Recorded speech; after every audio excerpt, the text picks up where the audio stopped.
Have you ever watched someone's face transform in an instant, going from complete confidence to absolute terror? That's exactly what I witnessed the day my grandmother's lawyer made one simple request to my mother. I'm talking about the kind of moment that freezes time, where you can literally see someone's entire world crumbling behind their eyes. My mother had walked into that mahogany-paneled office with her head held high, wearing her favorite pearl necklace and that smug smile she always reserved for moments when she thought she'd won.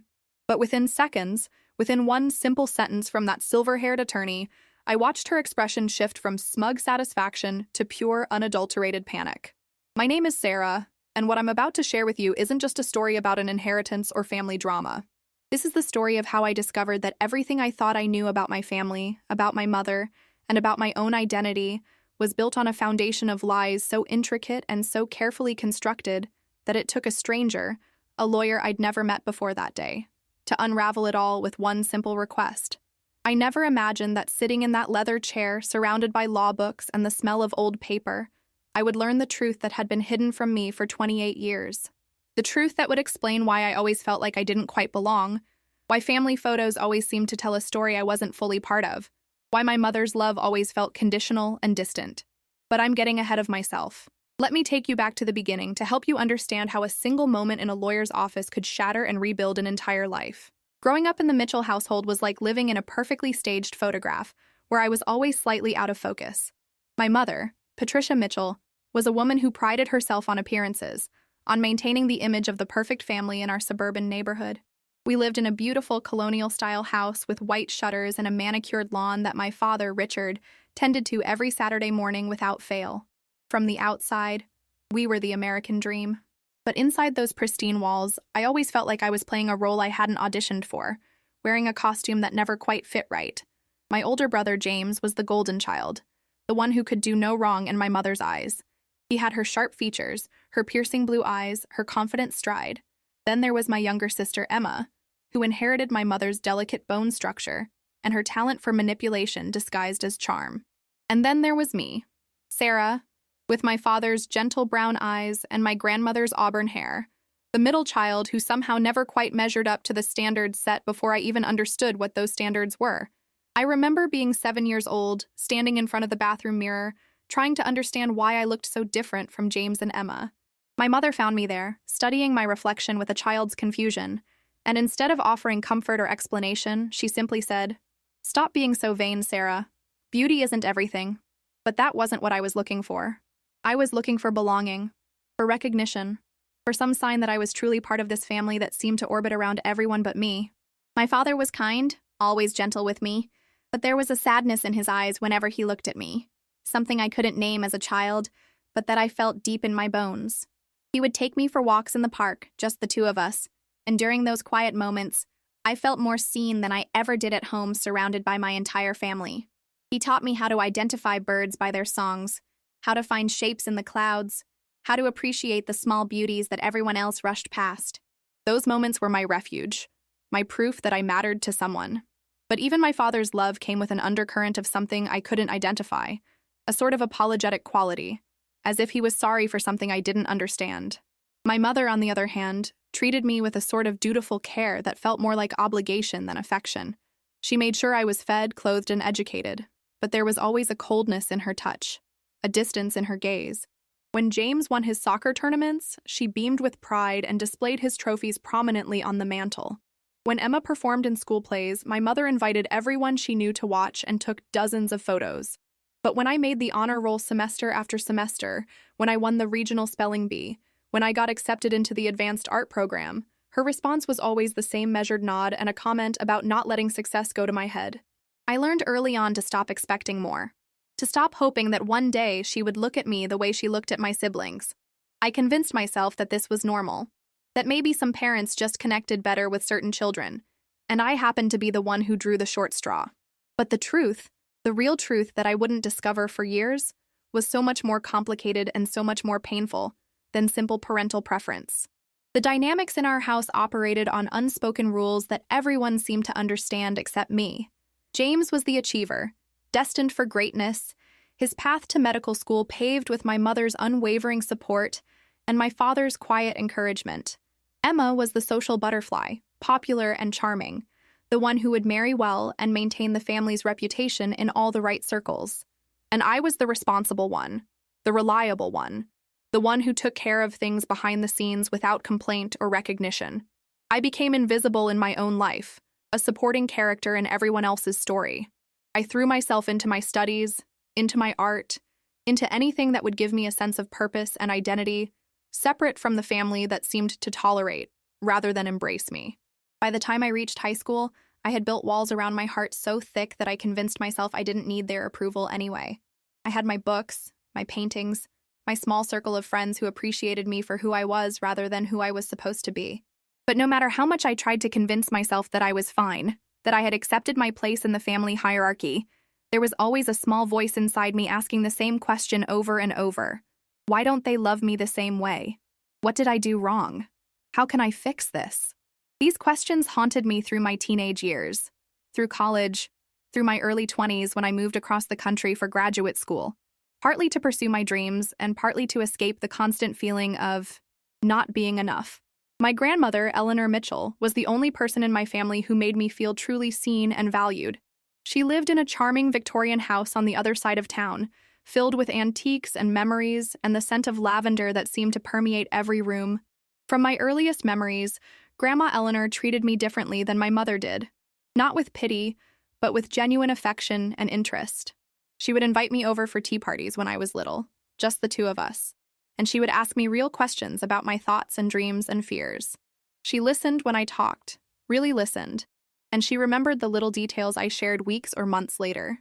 She encouraged my art, setting up a small studio space in her spare bedroom where I could paint whenever I visited. She told me stories about her own life, about the dreams she'd had as a young woman, about the choices she'd made and the ones she wished she'd made differently.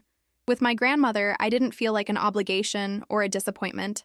I felt like a person, valuable and important just as I was. As I grew older and the distance between my mother and me widened into an uncrossable chasm, my relationship with my grandmother deepened. She became my confidant, my safe harbor, the one person I could call when the weight of feeling unwanted became too heavy to bear alone. She never badmouthed my mother, never tried to explain away the coldness I experienced, but she made sure I knew that whatever was happening in my immediate family had nothing to do with my worth as a person. "Sarah," she would say, holding my face between her weathered hands, her eyes bright with tears and conviction. "You are extraordinary, and one day you'll understand why things are the way they are. But never ever doubt that you are loved beyond measure." I held on to those words like a lifeline, even though I didn't fully understand what she meant about understanding why things were the way they were. When my grandmother passed away unexpectedly from a stroke at the age of 79, I felt like I'd lost the only anchor keeping me connected to the Mitchell family. I flew home from Seattle, where I'd been working as a graphic designer, my heart heavy with grief, but also with a strange sense of foreboding that I couldn't explain. The funeral was a formal affair, filled with distant relatives and my grandmother's friends from her various charity organizations. My mother played the role of the grieving daughter perfectly, dabbing at dry eyes with a handkerchief, accepting condolences with practiced grace, organizing every detail of the service with military precision. But I noticed something that day, something that planted the first seed of suspicion in my mind. As we gathered at my grandmother's house after the service, my mother moved through the rooms with a proprietary air that felt wrong, opening drawers, examining items, making mental inventories with a gleam in her eye that had nothing to do with sentiment and everything to do with assessment. I watched her pocket a small jewelry box when she thought no one was looking, and the casual way she discussed dividing up my grandmother's belongings before we'd even properly mourned her death made my stomach turn.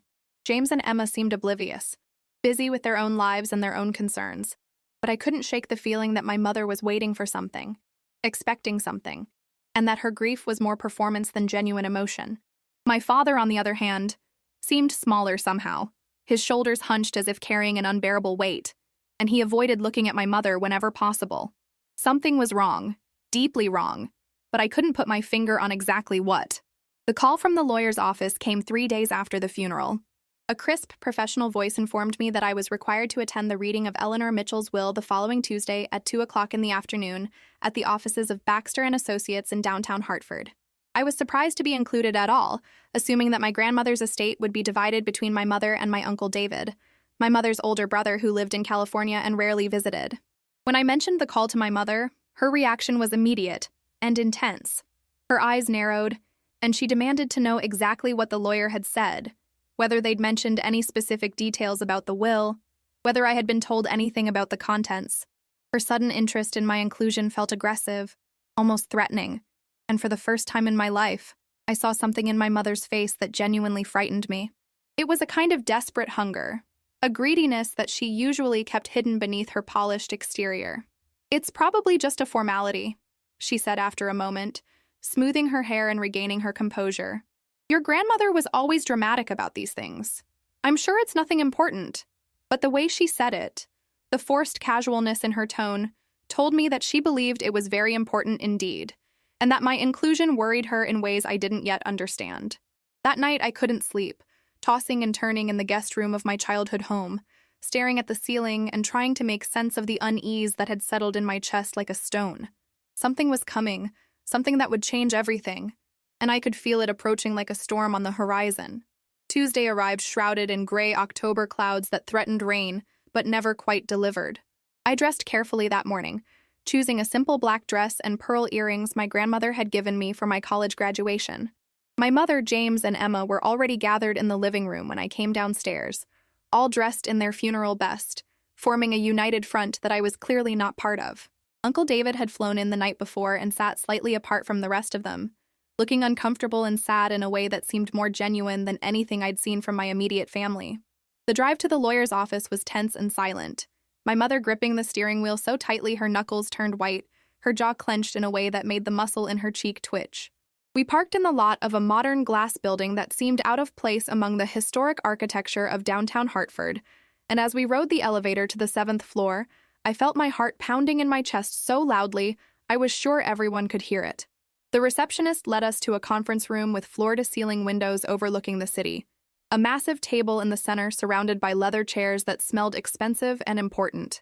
And there, standing by those windows with his back to us, was a man I'd never seen before. Tall and distinguished with silver hair and a navy suit that probably cost more than my monthly rent. When he turned around, his eyes swept over all of us but lingered on me for just a moment longer than the others, and I saw something flash across his face that I couldn't interpret. Recognition, sympathy, purpose. "Thank you all for coming," the lawyer said, his voice deep and authoritative as he gestured for us to take our seats. "My name is Robert Baxter, and I've been Eleanor Mitchell's attorney for the past 35 years. I know this is a difficult time, but Eleanor left very specific instructions about the handling of her estate, and it's my duty to ensure her wishes are carried out exactly as she intended." My mother sat at the head of the table as if it was her natural position, that smug smile already playing at the corners of her mouth, confident and comfortable in her assumption of inheritance. James sat to her right, checking his phone periodically with the distracted air of someone who had more important places to be. Emma fiddled with her manicure, examining her nails as if the reading of our grandmother's will was merely an inconvenient interruption to her day. Uncle David sat quietly, his eyes red-rimmed and genuinely mournful. And I sat across from my mother, my hands folded in my lap, feeling like an intruder at a family gathering where I didn't belong. Mr. Baxter pulled out a thick folder and a sealed envelope, arranging them precisely on the table in front of him. "Before we begin with the formal reading of the will," he said, his eyes moving deliberately to my mother, "there is one matter that Mrs. Mitchell insisted must be addressed first. She left specific instructions that before any distribution of assets could take place, I was to make one simple request." The room went silent, all eyes on the lawyer, and I noticed my mother's smile falter just slightly, a crack appearing in her confident facade. Mr. Baxter opened the sealed envelope with deliberate slowness, pulled out a single sheet of paper, read it silently to himself, and then looked directly at my mother with an expression that was professionally neutral, but somehow deeply significant. "Mrs. Patricia Mitchell," he said, his voice taking on a formal tone that made the hair on the back of my neck stand up. "Eleanor Mitchell's first and only request before the reading of her will is this. Please provide documented proof that Sarah Mitchell is your biological daughter." The silence that followed was deafening, a void so complete that I could hear my own heartbeat thundering in my ears. I stared at Mr. Baxter, certain I had misheard him, my brain unable to process the words that had just been spoken. My mother's face underwent the most dramatic transformation I had ever witnessed, her smug confidence draining away like water through a sieve, replaced first by shock, then panic, then a kind of trapped animal desperation as her mouth opened and closed without producing any sound. James looked up from his phone, suddenly paying attention, his brow furrowed in confusion. Emma stopped examining her nails, her eyes darting between my mother and me with dawning comprehension. Uncle David closed his eyes and let out a long, shaky breath, as if a secret he'd carried for years was finally being exposed. And I just sat there, frozen, my entire world tilting on its axis, feeling like I was watching this scene unfold from outside my own body. What? That's absurd, my mother finally managed, her voice high and strained, all traces of her usual composed authority gone. Of course Sarah is my daughter. This is offensive, Robert. My mother must have been confused in her final days. Perhaps her medication affected her judgment. But Mr. Baxter remained unmoved, his expression professionally sympathetic but unyielding. I can assure you that Eleanor was of completely sound mind when she made these arrangements. In fact, she updated these specific instructions just 6 months ago during her last visit to this office. She was very clear, very deliberate, and very determined that this question be addressed before proceeding with the distribution of her estate. So I ask you again, Mrs. Mitchell, can you provide documented proof that Sarah is your biological daughter? The walls of that conference room seemed to be closing in on me as I watched my mother's face cycle through emotions faster than I could process them. She looked at James, at Emma, at Uncle David, searching for support or rescue or some escape from the corner she'd been backed into. But no one spoke. No one moved. We all just sat there in that terrible, suffocating silence, waiting for an answer to a question I had never thought to ask. This is inappropriate, my mother finally said, her voice regaining some of its usual sharpness as she stood up abruptly, her chair scraping against the floor with a sound that made me wince. I don't have to prove anything to anyone, least of all my own mother's lawyer. Sarah is my daughter. She has my last name. She's been raised in my household for 28 years. That should be proof enough. But her words rang hollow, defensive, and I noticed her hands were shaking as she gripped the edge of the table. Mr. Baxter remained seated, calm and unruffled by her outburst. Mrs. Mitchell, I understand this is uncomfortable, but I'm simply following your mother's explicit instructions. She was very clear that without this documentation, the will cannot be read and the estate cannot be distributed. She anticipated your reaction and left me a message to convey to you. He pulled another paper from the folder and read aloud in my grandmother's words, her voice somehow present in the room through the lawyer's recitation.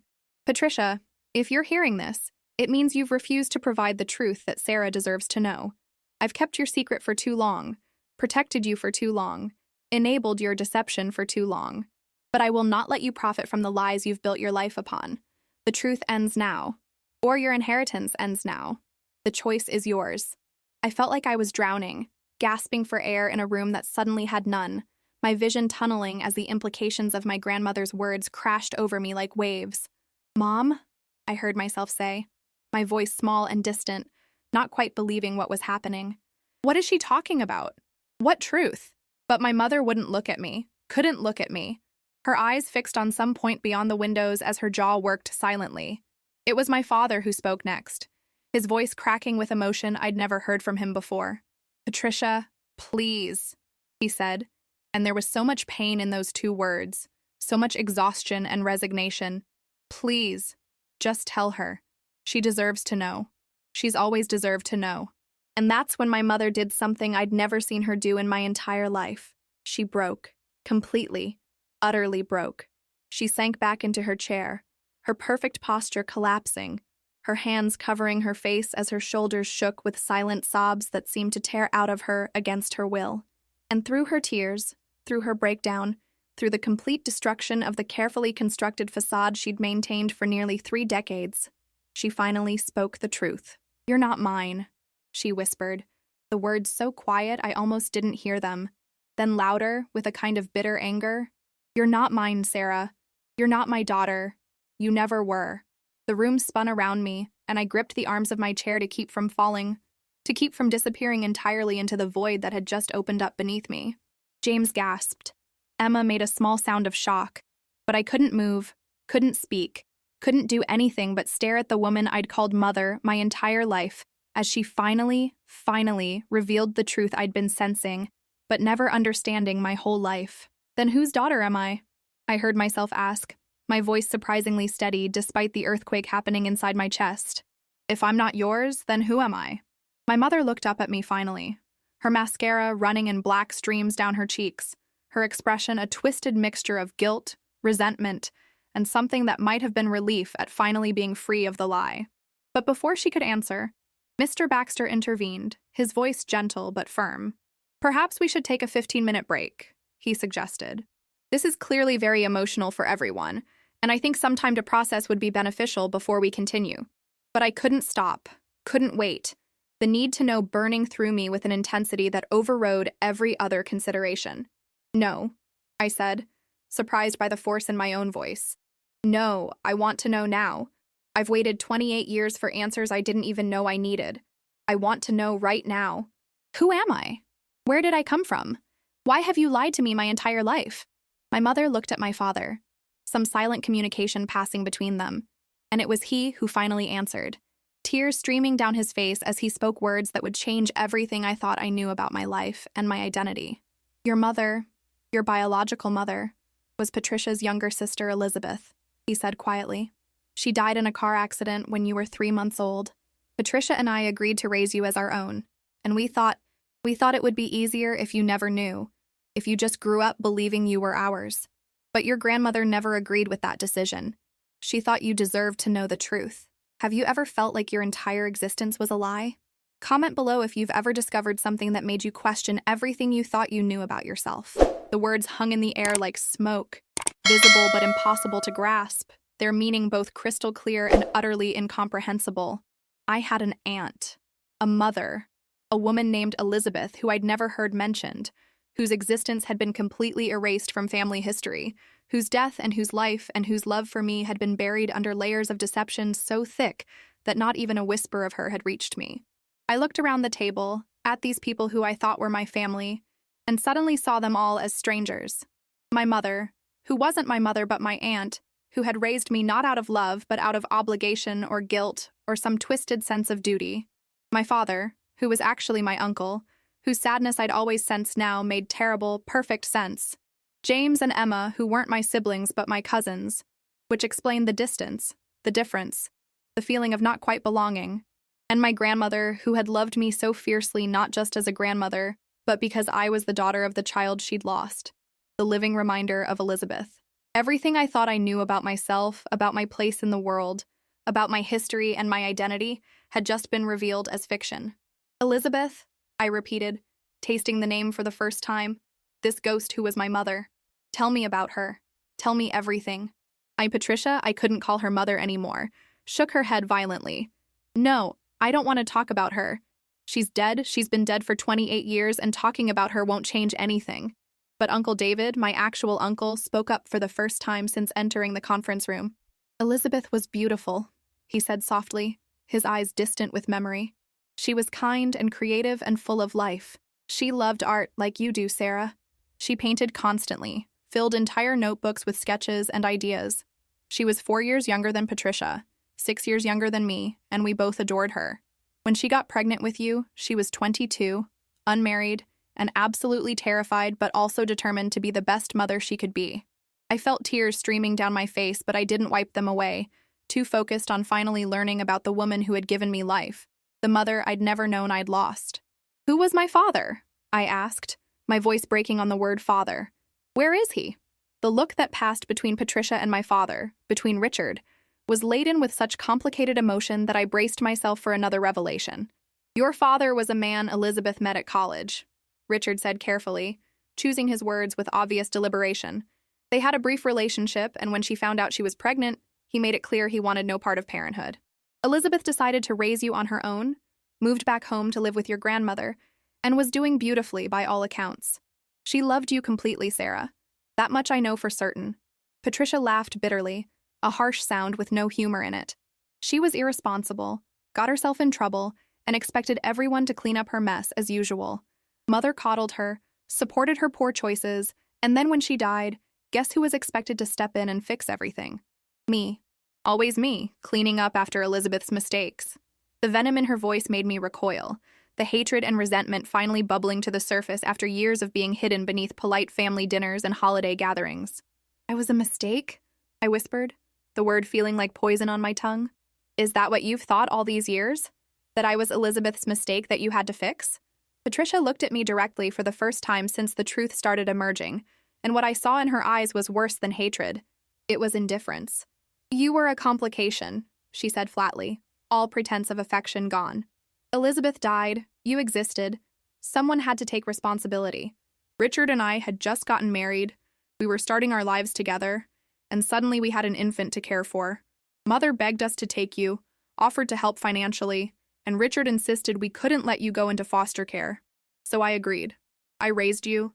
I fed you, clothed you, educated you. What more did you want from me?" The question hung in the air between us, and I realized with a clarity that was both painful and liberating that there was no answer I could give that would satisfy either of us. What had I wanted? Love? Acceptance? To feel like I mattered. But those weren't things Patricia had ever been capable of giving me, and now I understood why. Every time she looked at me, she saw her sister, the person she'd resented, the responsibility she'd never wanted. I turned to Richard, to the man I'd called father, searching his face for answers to questions I was only beginning to formulate. "Did you love her?" I asked. "Did you love Elizabeth?" His face crumpled, and he nodded slowly. "Yes," he admitted quietly, and I heard Patricia's sharp intake of breath. "Yes, I loved Elizabeth first. We dated briefly when I was in law school and she was in college. It didn't work out, the timing was wrong, and when it ended, I started dating Patricia. By the time Elizabeth got pregnant with you, Patricia and I were engaged, planning our wedding. And when Elizabeth died, when I held you at her funeral, this tiny baby who'd lost her mother before she could even remember her, I made a promise that I would protect you, love you, and do whatever it took to give you the best life possible." He looked at Patricia, his expression a mixture of apology and defiance. "I'm sorry if that wasn't what you wanted to hear, Patricia, but it's the truth. I agreed to raise Sarah as ours because I loved Elizabeth and because I instantly loved Sarah. But you agreed for different reasons, and I've watched you hold that resentment against an innocent child for 28 years, and I should have stopped it long ago. I should have told Sarah the truth years ago." The room erupted then, Patricia shouting at Richard about betrayal and lies, James trying to calm everyone down, Emma looking shell-shocked and pale. But I felt strangely calm in the center of the storm, as if finally understanding the truth, no matter how painful, was somehow stabilizing after a lifetime of confusion. Mr. Baxter cleared his throat loudly, drawing everyone's attention back to him. "I understand this is extraordinarily difficult," he said, "but there are still matters to address regarding Eleanor's will. Now that the truth has been acknowledged, I can proceed with the reading." Patricia wiped her face roughly, trying to regain some composure, but the damage was done. Her mask had slipped completely and there was no putting it back on. "Fine," she spat.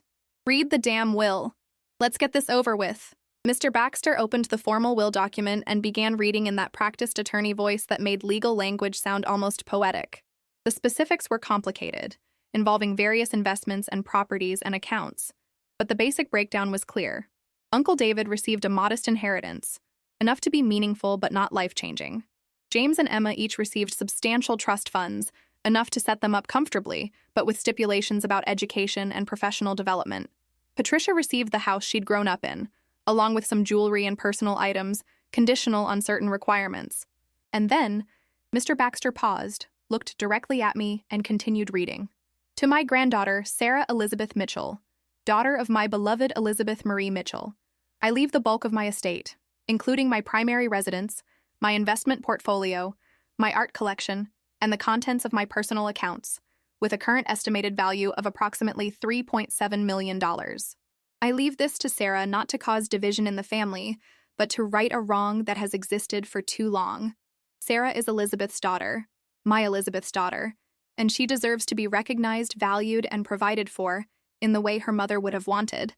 I hope that Sarah will use these resources to build a life that honors Elizabeth's memory and her own remarkable spirit." The silence that followed was absolute. $3.7 million. To me, to the granddaughter who had been hidden, disguised, erased, to the daughter of Elizabeth, to the girl who had grown up feeling unwanted and unvalued. My grandmother had left me not just money but validation, recognition, acknowledgement of who I truly was. Patricia stood so abruptly her chair fell over backward, the crash echoing through the conference room.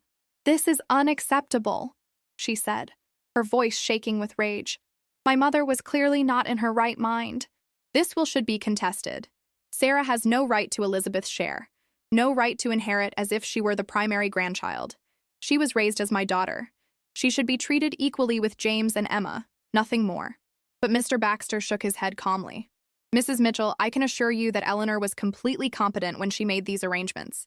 In fact, she anticipated potential challenges to the will and took extensive precautions, including multiple medical evaluations confirming her mental capacity, video recordings of her explaining her reasoning, and my own detailed notes from numerous conversations about her intentions. Any legal challenge would be expensive, time-consuming, and ultimately unsuccessful. Additionally, there are conditions attached to your inheritance specifically.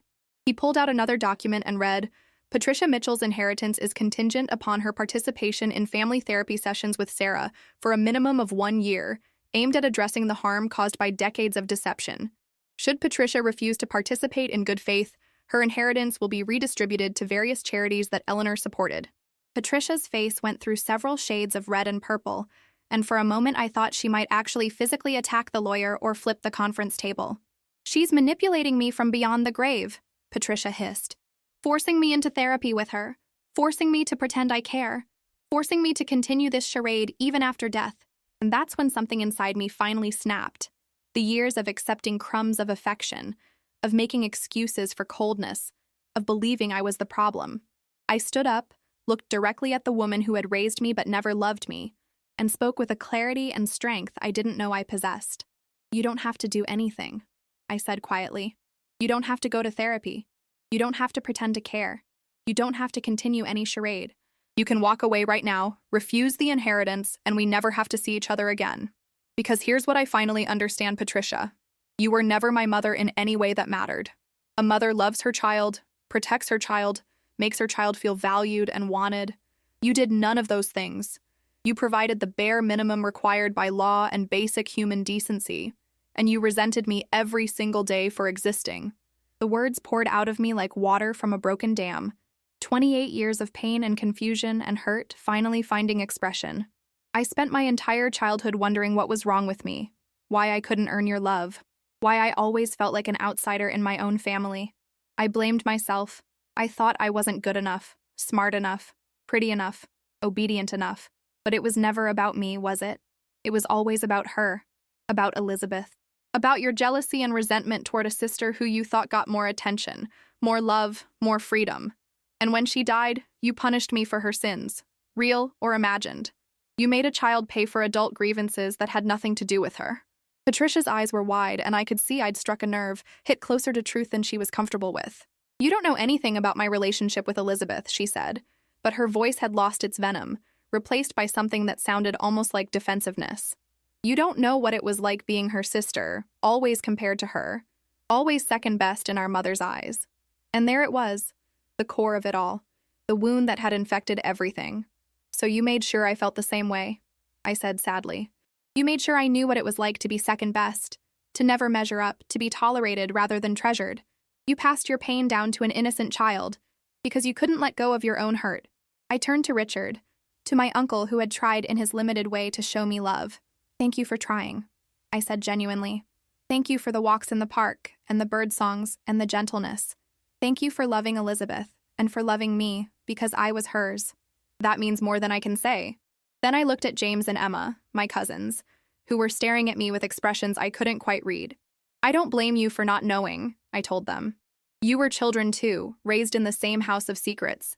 I hope we can figure out what our relationship looks like now that we know the truth. Finally, I turned back to Mr. Baxter, to this stranger who had been the instrument of my grandmother's final gift to me. Thank you, I said simply. Thank you for following her wishes, for not making this easy, for insisting on the truth. I don't care about the money, honestly. I mean, I'm grateful for it, but what matters more is that someone finally valued me enough to demand the truth on my behalf. The meeting ended shortly after that, with Mr. Baxter providing me with folders of documents and information about my inheritance, explaining that there would be additional meetings to handle the practical details of estate transfer. Patricia left without another word, James and Emma following in her wake, looking confused and uncomfortable. Uncle David approached me before leaving, pulling me into a hug that smelled like coffee and old cologne. Elizabeth would be so proud of you, he whispered. You have her strength, her grace, her artistic soul. I'm sorry we failed you, Sarah. I'm sorry I didn't push harder for the truth to come out sooner. Richard lingered after everyone else had gone, his eyes red and his shoulders slumped with a weight he'd apparently carried for nearly 3 decades. Can we talk sometime? He asked quietly. Really talk?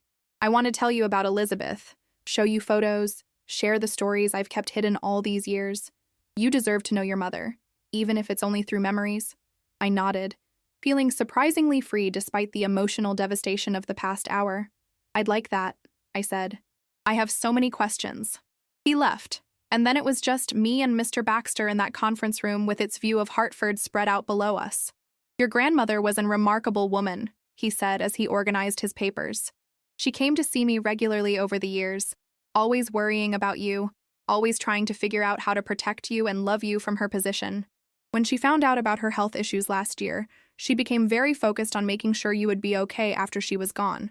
She knew Patricia would never willingly tell you the truth, so she created a situation where the truth had to come out. What was she like? I asked. My mother, Elizabeth. Did my grandmother talk about her? Mr. Baxter smiled, a real warmth entering his professional demeanor. Constantly, he said. She told me Elizabeth was sunshine personified, that she lit up every room she entered. She showed me photos once, Elizabeth holding you as a newborn, the love in her face absolutely unmistakable. She said Elizabeth talked to you constantly in those 3 months, told you about all the adventures you'd have together, all the art you'd create, all the love she had stored up for you. Your grandmother said Elizabeth's last words before the accident were about you, about getting home to feed you and hold you. You were loved completely by your mother, Sarah. Never doubt that. I left that office building as a completely different person than the one who had entered it. The DNA in my cells hadn't changed. The body I inhabited was the same, but my understanding of who I was and where I came from had been fundamentally altered. I walked through downtown Hartford in a daze, eventually finding myself at a small park overlooking the river, and I sat on a bench and let myself finally feel everything I'd been holding back in that conference room. I cried for the mother I'd never known, for Elizabeth who had loved me and lost her chance to watch me grow. I cried for the childhood I'd spent feeling unwanted, for the years of believing I was fundamentally flawed. I cried for my grandmother, for Eleanor who had loved me enough to force this painful truth into the light. And I cried for the future I was facing, one where I would have to rebuild my understanding of family and identity from the ground up. But underneath the grief and confusion, there was also something else, something that felt almost like relief. The truth, no matter how painful, was better than the lie. Finally understanding why I'd never fit, why love had always felt conditional, why I'd always sensed something wrong beneath the surface of my family, that understanding was actually freeing. It wasn't me. It had never been me. I wasn't unlovable or defective or insufficient. I was the daughter of Elizabeth, raised by people who had their own damage and dysfunction, and I had survived. More than survived. Despite everything, despite growing up without the mother who would have cherished me, despite being raised by a woman who resented my existence, I had become someone I could be proud of. I had pursued my passions, built my own life, developed my own values separate from the family that had never truly embraced me. And now, I had the resources and the truth to build a future that honored both Elizabeth and Eleanor, to create something beautiful from the ashes of lies. Over the next few weeks, I began the process of learning about Elizabeth. Richard, true to his word, met me for coffee and brought boxes of photos and memories. I saw my mother's face for the first time, really saw her, and the resemblance was undeniable. We had the same eyes, the same smile, the same tilt of the head in photographs. He showed me her artwork, stunning paintings that she'd created in college, and I saw where my own artistic inclinations had come from. He told me stories about her sense of humor, her kindness to strangers, her ability to find joy in small moments. He told me about their relationship, about how they dated for 6 months before realizing they worked better as friends, about how he'd met Patricia at a party Elizabeth had invited him to, about the complicated dynamics that had existed even then between the two sisters. Uncle David sent me boxes from California, filled with more photos, Elizabeth's journals from her teenage years, even a few paintings she'd created in high school. Reading her words, seeing the world through her eyes, I felt connected to her in a way that transcended death and time. She had struggled with feeling understood by her family, had dreamed of traveling and creating art, had written beautiful, poetic observations about life and love and beauty. In her final journal entries, written after my birth, every page was filled with reflections about me. She wrote about my tiny fingers, about how she could already see personality in my expressions, about her hopes and dreams for my future. She had named me Sarah Elizabeth, giving me her middle name, and she'd written, "I want Sarah to know she is wanted, valued, and loved beyond measure. I want her to grow up confident in who she is, secure in the knowledge that she came from love and is surrounded by love." Reading those words, I sobbed in my apartment, mourning the life we should have had together, the mother-daughter relationship that had been stolen from both of us by a random accident on a rainy afternoon 28 years ago. But I also felt grateful to finally know her, to understand where I came from, to carry her legacy forward in my life and work. Patricia never contacted me, never accepted the therapy requirement, forfeiting her inheritance rather than face the harm she'd caused. Part of me was hurt by her final rejection, but mostly I felt a sad sort of acceptance. Some people are too damaged by their own pain to ever heal or make amends, and Patricia was one of them. She would live with her bitterness and resentment, and that would be punishment enough. I didn't need her apology or her explanation or her love anymore. I had found those things in other places. In my grandmother's final gift, in Richard's gentle memories, in Uncle David's support, in the words Elizabeth had left behind in her journals. James reached out after a few months cautiously, wanting to understand what had happened and how we moved forward. Emma took longer, but eventually she called too, and we've been slowly, carefully building a new relationship as cousins who share a complicated history. It's not easy, and we're all still processing the revelation, but there's an honesty now that never existed before. Richard has become a real presence in my life, no longer constrained by Patricia's resentment or the need to maintain the fiction. He takes me to the cemetery where Elizabeth is buried, and we sit together by her grave, telling her about my life, about the person I've become, about the inheritance her mother left me. I've started to feel like I have a father, not just a distant parental figure who is kind but constrained. As for the inheritance itself, I used some of it to quit my job in Seattle and pursue art full-time, something Elizabeth had dreamed of doing. I set up a scholarship fund in Elizabeth's name for young single mothers pursuing creative careers. I bought a beautiful old Victorian house in Providence near the art school, and I've converted the entire third floor into a studio filled with light and canvas and possibility. I paint my mother's face from photographs, trying to capture the life and love that Richard and David describe. I paint scenes from the stories they tell me, giving visual form to memories I never got to make. And slowly, piece by piece, I'm painting myself into existence, creating an identity that honors both Elizabeth and Eleanor while being authentically my own. The most surprising development came 6 months after the will reading, when I received a letter from Mr. Baxter with a final item from my grandmother's estate. It was a sealed envelope addressed to me in Eleanor's handwriting, with instructions that it not be opened until I'd had time to process the initial revelations. Inside was a letter, several pages long, written in my grandmother's elegant script, and reading it felt like receiving one final hug from beyond the grave. She wrote about watching me grow up, about the pain of seeing Patricia's coldness toward me, about the arguments she'd had with her daughter about the importance of truth. She wrote about Elizabeth, about the grief of losing a child, about the joy of having me as a reminder of the daughter she'd lost. But mostly, she wrote about love, about the different forms it takes, about how she'd tried to love me enough for both herself and Elizabeth, about how she'd watched me develop into a remarkable woman despite the obstacles I'd faced. "Sarah," she wrote in the final paragraph, "you are the best of us. You have Elizabeth's creativity, Richard's kindness, and a strength that is entirely your own. You survived a childhood that would have broken many people, and you emerged with your capacity for love intact. That is extraordinary. Use the resources I've left you to build a life that brings you joy. Create art that matters to you. Surround yourself with people who value you. And know that you were loved completely by your mother, by your Uncle Richard, and by me. The lies were never about you being unworthy of love. They were about Patricia's inability to get past her own pain. That was never your fault, never your flaw, never your responsibility to fix. You were always enough. You were always loved. You were always exactly who you were meant to be." I framed that letter and hung it in my studio, where I can see it every day when I'm painting.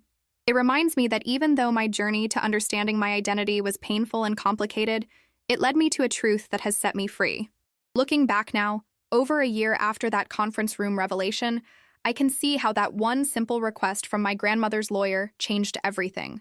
One simple request: provide proof that Sarah is your daughter. Those words cracked open a lie that had poisoned multiple generations, exposed truths that needed light, and ultimately gave me back my identity.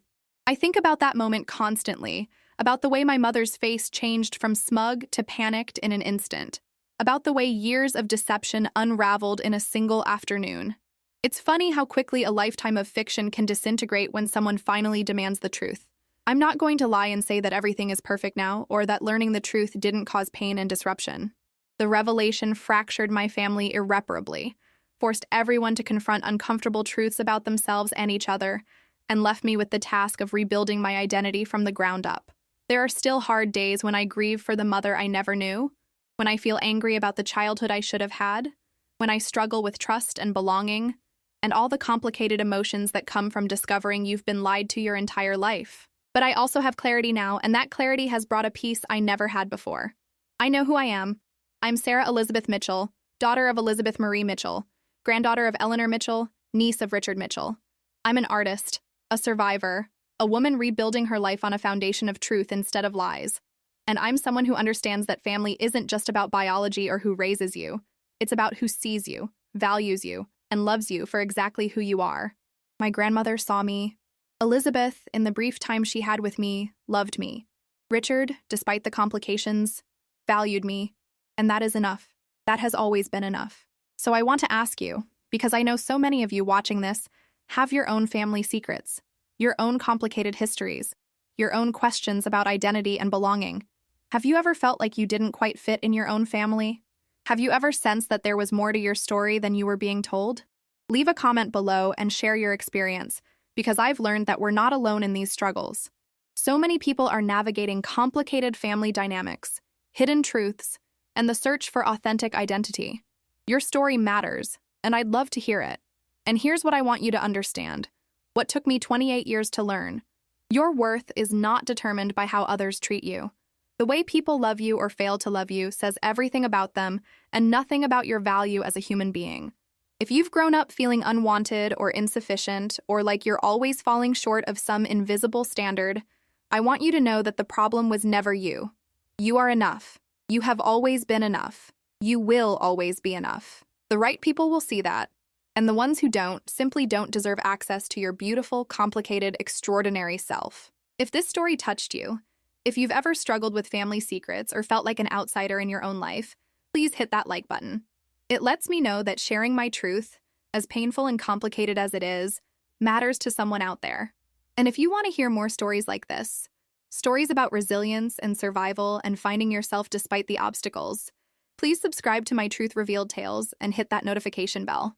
I'll be sharing more of my journey, more stories about rebuilding after revelation, more conversations about identity and belonging, and the messy, beautiful process of becoming who we're meant to be. Thank you for listening to my story, for holding space for my pain and my healing, for being part of this community where truth matters more than comfortable fiction. Remember, you are worthy of love, you deserve truth, and your story, whatever it is worth telling.